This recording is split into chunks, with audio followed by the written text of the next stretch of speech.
Hello beautiful people and welcome back to my YouTube channel. Today we are doing the end of year book tag. And this is actually the first one that I've done on my channel, which is really exciting. So I can't wait to get into it with you guys. I will link the person's video that I am following for the questions down below. I'm following Destiny and she has 22 questions, but I'm not sure if I'm going to do all of them just because I don't have answers to some of them. So those ones won't be included, but we'll just get right into it. Don't forget to like, comment, and subscribe and follow me on TikTok and Instagram. I'm really active on TikTok.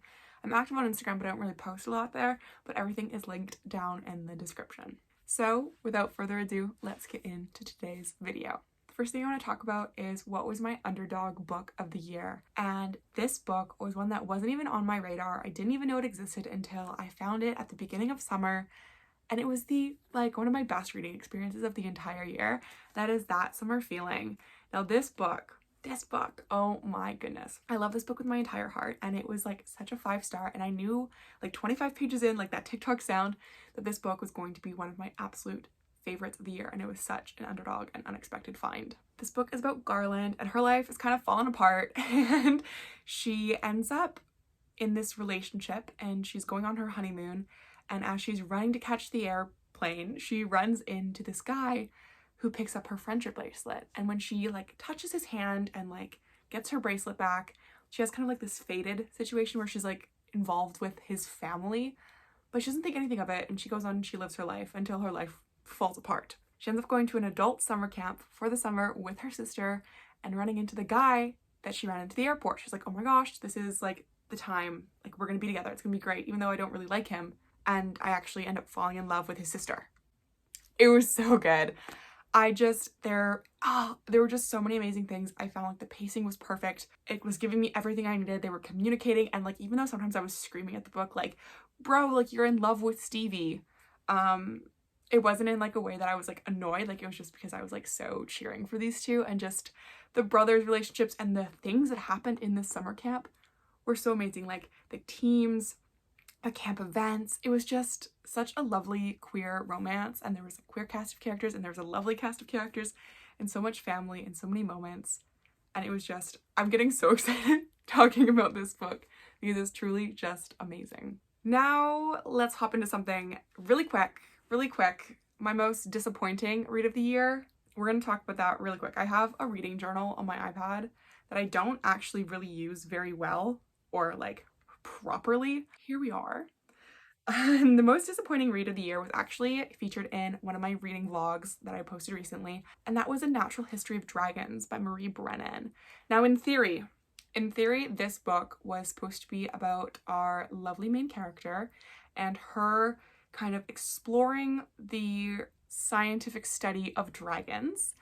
And it's a bit of historical, which is where it gets lost because there was so much misogyny, and not even misogyny necessarily from men. I mean, there was that, but it was misogyny and just pitfalls to understandings of what she should be doing. I don't even know, like words are hard. Like I don't even know how to explain, but the mark was so very much missed. It was just a natural history of misogyny and random names. I don't even have words for it, of what the author managed to do with this character completely losing her voice, completely losing all of her spunk, and not even just falling into societal roles, but just falling into like a bad character.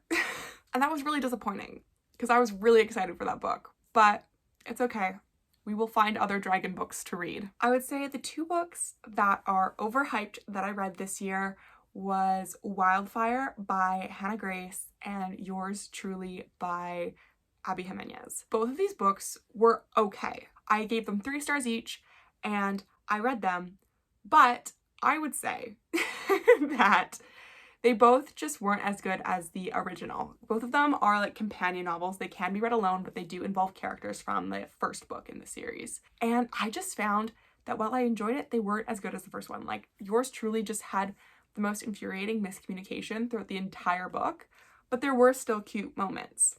Wildfire, the characters really needed therapy, and I say that with love. Like they could have really benefited. Like they had things in their life that they needed to talk through and would have benefited from therapy. It was a lot of trauma dumping and then like happy moments and then spice and then trauma dumping. So I would say that those were the 2 books that this year I found to be overhyped. So my favorite book couple of this year, there are so many. we're gonna do some honorable mentions. Honorable mentions go to Summer and Rhett in Flawless by Elsie Silver, Garland and Stevie and That Summer Feeling, Nesta and Cassian from A Court of Silver Flames. I reread it, and also Feyre and Reese, because I also reread Akamath.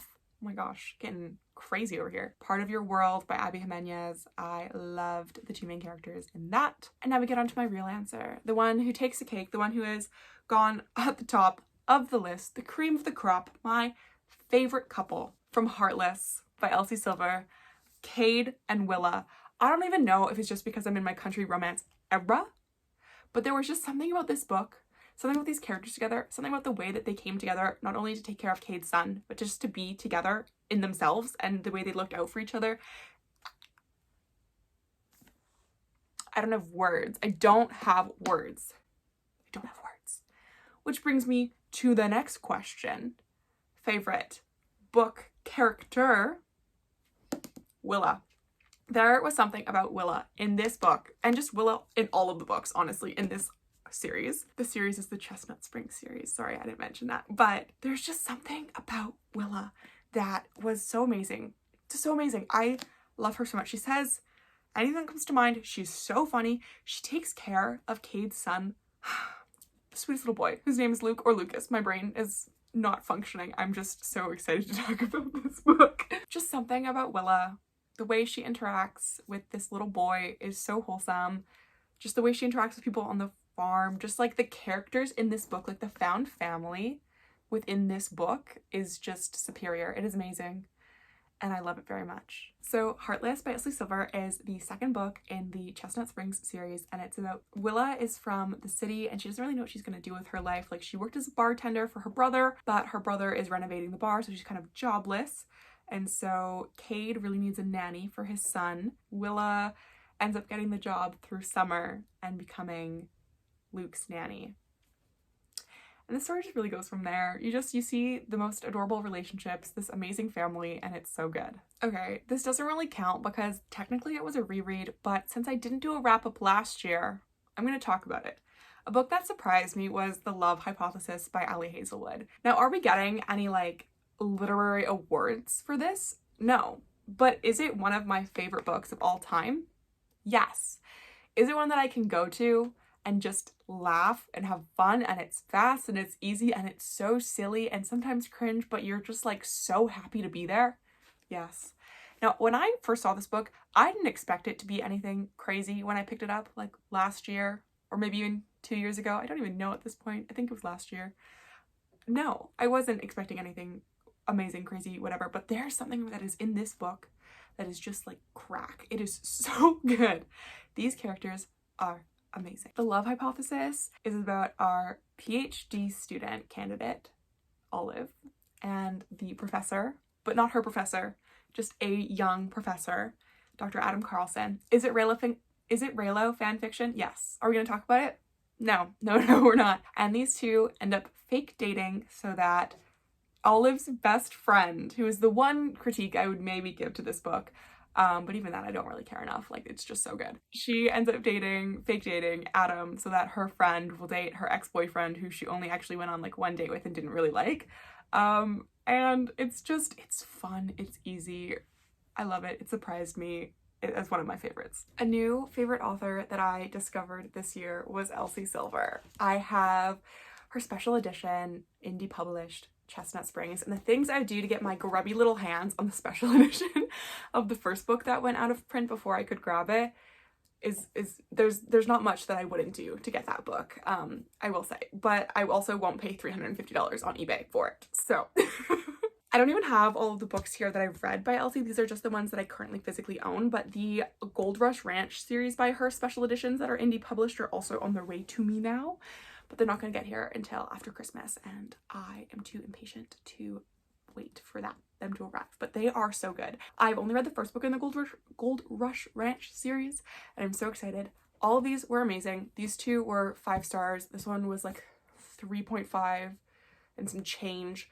This one was 4, but really is more of like a 4.5, but like I need to reread it because I wasn't emotionally prepared for what was about to occur in this one. And then this one was fine. I gave it like 3 and a bit, but I loved the ending in this one. The epilogue in this book, fed me, and I am so happy. Side note for these, just so you guys know, Elsie actually has a Christmas novella available. Well, a novella is a strong word. It's 5 bonus chapters following each of the couples on like Christmas Day and Christmas Eve. So go pick those up, because honestly, I feel so much better about this book after reading that bonus epilogue, because I can't even tell you because it's such a huge spoiler, but just read it.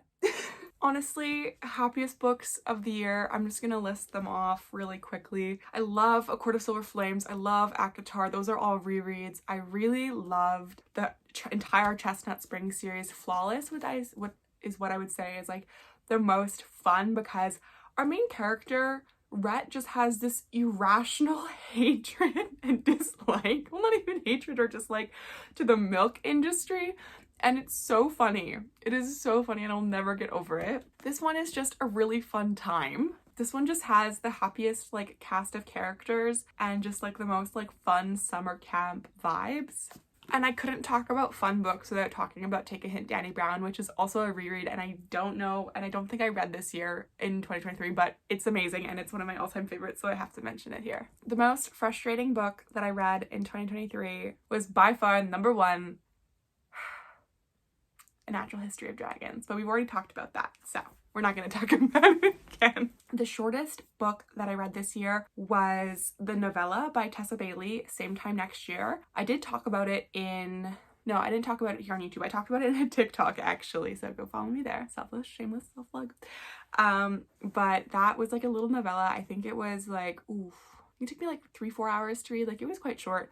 It was really fun. It was just like short, simple, easy, needed to kind of like have a breather between cowboy romances, so I went for a hockey romance. And that book is about Sumner, who's about to get traded away from his American team, and he's Canadian, so he's gonna get deported essentially. And so he ends up marrying one of the guy's sisters on the team. It's a marriage of convenience. They end up falling in love. Fun, easy, meh. The longest book that I read this year, I'm now just remembering after looking at my wonderful little library of wonderfulness, was Iron Flame by Rebecca Yarros. Now, I won't talk a lot about this book because I did not like it, and I want to focus on books that I did enjoy. But this book was way too long. It was like 28 hours and 16 minutes or something ridiculous like that. It was like over 250,000 words. Yeah, no, didn't need to be that long. Did not need to be that long. Nothing really happened. It's kind of just repetitive. The dragons were not what they were in the first book. They were really annoying.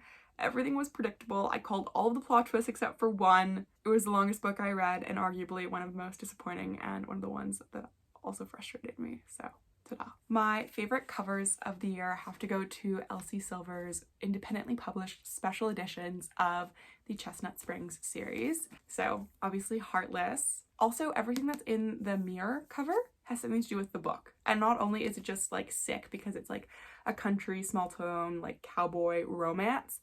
So they're just so beautiful. This one is a hockey and ballerina, so yeah. But these covers are truly just the most delicious.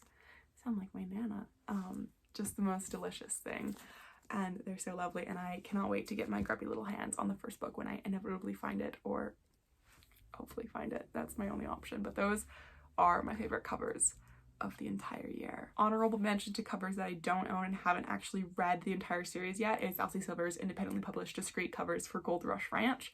I only read the first book in the series, but I love the theme of those ones as well. They're really good. 2 books that I haven't stopped thinking about are, the first one is Grammar, don't know her, Happy Place by Emily Henry.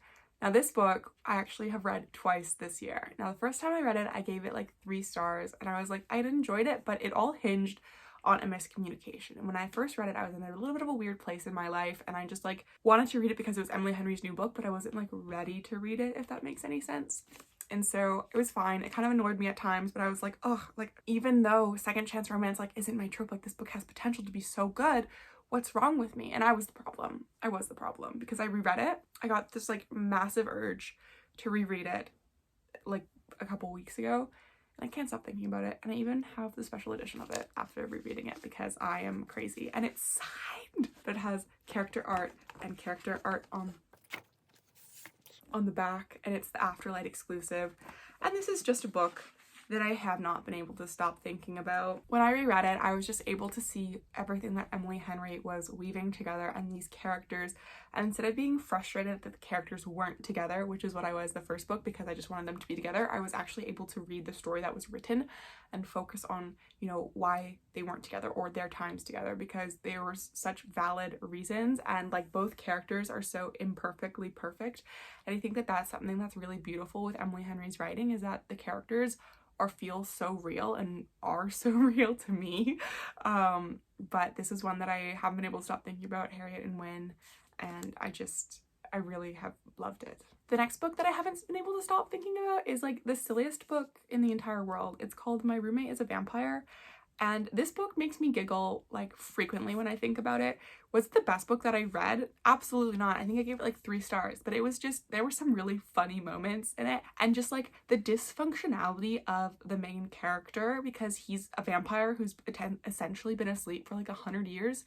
So he doesn't know anything about modern society. And I don't know, there were just moments in it that I just found to be hilarious. And whenever I see it like talked about, or whenever I'm like thinking about things, sometimes that book just like pops into my head and I'm just enjoying it and having a good time. Which brings me into my next question of the cringiest book that I read this year, and that has to go to My Roommate is a Vampire. It was so cringy, it was so cheesy, it was so, as I said, like dysfunctional, but it was so much fun. And I read it in like the Halloween-esque like spooky season, and it was hilarious. It was so fun. So Frederick is a vampire and he's essentially been asleep for 100 years, as I said. And so he posts a listing online to get a roommate, and his kind of idea and goal is that he'll get a roommate that will teach him like the modern ways of society, and then he'll be like safe in interacting in the world and not like cause any undue attention to himself. Enter our female main character. She becomes his roommate, but she's pretty sure that she was about to get axe murdered because he listed his beautiful condo,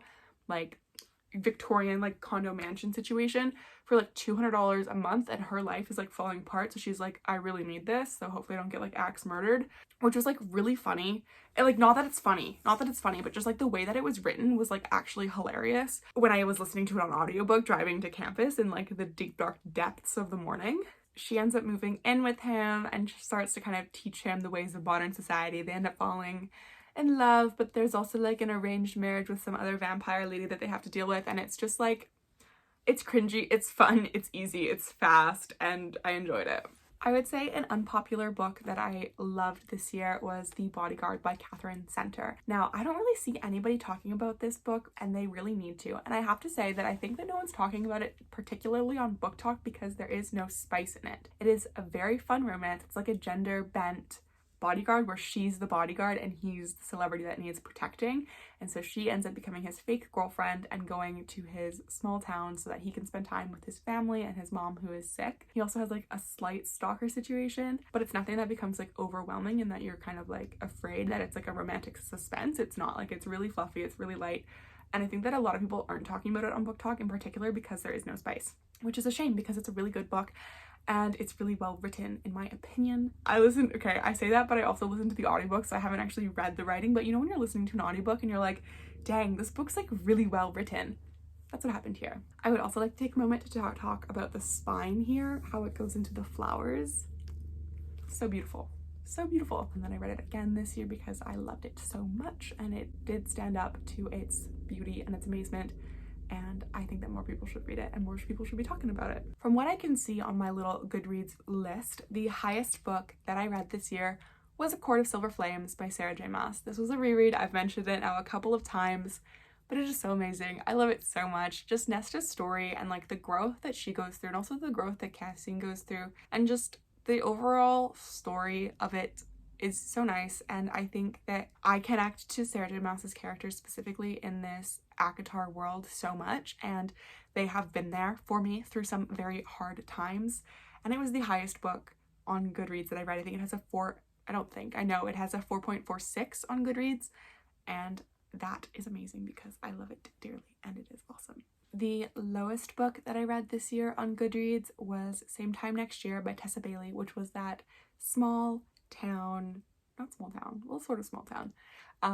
Christmas novella that she wrote that was just a couple pages between Sumner and Beretta. The next question is, what was your favorite quote that you've read this year? I have way too many. I have way too many that I simply cannot sit here and start reading off the millions of quotes that I have highlighted aggressively on my Kindle. I would say the book with the most unique concept that I read this year that I haven't already talked about is Legends and Lattes by Travis Baldree. This is about a orc who is leaving a life of kind of violence, and she's opening up a coffee shop in a old stable. So she is converting the stable into a coffee shop. She has this little mouse who bakes for her. There's also something with the ley lines, so there's a magic system and there's like a hidden object that people are trying to potentially get, and there's like a little bit of a love story there, and it was just like this really fun, cozy, fantastical fantasy that I haven't read a lot of cozy fantasies. I have a few saved now to my Goodreads on like a little cozy fantasy bookshelf, but for me, of the books that I've read this year, I would say that that was one of the most unique concepts and one that I really enjoyed. The book that I need to reread is Reckless by Elsie Silver. This is a book that I loved and really enjoyed, but could have enjoyed more if I was properly prepared for it, if that makes sense, because there were things that happened in this book that I was not expecting, nor was I ready for, and so I think that it took a little bit away from my reading experience because I was so hyper fixated on this one thing that I was like panic reading for like a gigantic chunk of the beginning of the book. I was like losing my mind and I needed everything to be okay. So I think that now that I've read it and I've come to terms with what has happened in this book, that a reread would just solidify my love for these characters and be okay with like what's happened, if that makes any sense. I know I sound super vague, but I really don't want to spoil like what happened. But this is definitely a book that I need to reread. Now we're into the different part of the book, which is where I talk to you guys about my reading goals for 2024. And as always, well, maybe you guys don't know this, but as always, I set a low reading goal so that I can make that reading goal, and then if I end up surpassing it, then I'm just always happy. I like to aim lower and then just read as much as I can. So this year I read 42 books, and I believe 22 of them were physical books and then the rest were audiobooks. That was really amazing because my Goodreads